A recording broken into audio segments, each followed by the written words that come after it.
ધરમપુરની Vanraj arts and commerce કોલેજમાં સાંસ્કૃતિક કાર્યક્રમમાં એબીવીપીની દખલગીરી સહિતની માંગણીઓ બાબતે વિદ્યાર્થીઓએ કોલેજ પરિસરમાં હોબાળો મચાવી ધરણા પર બેસી વિરોધ પ્રદર્શન કર્યું હતું.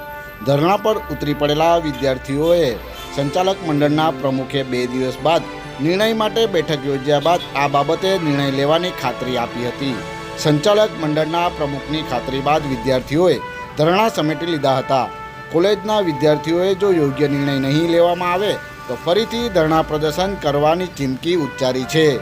ક્યાં ખોટા છે તો જણાવજો અહીંયા જ, ને કોઈને સાચા હોય તો અહીંયા જ રહેવાનું છે. આપણે ગણપતિના પ્રસંગે પરમિશન વખતે નક્કી કર્યું હતું કે એબીવીપીના ધ્વજ ખાલી કોલેજમાં લાગશે, તે પણ વિસર્જનના સમયે, ના કે એમની સ્થાપના થાય તે દિવસે. જે દિવસે અહીંયા બેસાડ્યા હતા આપણે, તમે આવ્યા હોય કે ના આવ્યા બીજા વાત.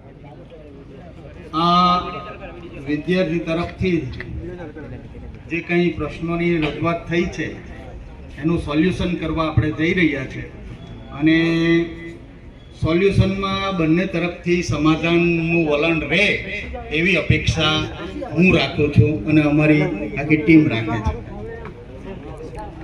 હવે જ્યારે અગાઉ આપણે જન્માષ્ટમી ઉજવી, એ પણ વિદ્યાર્થીઓએ ભેગા મળીને ઉજવી,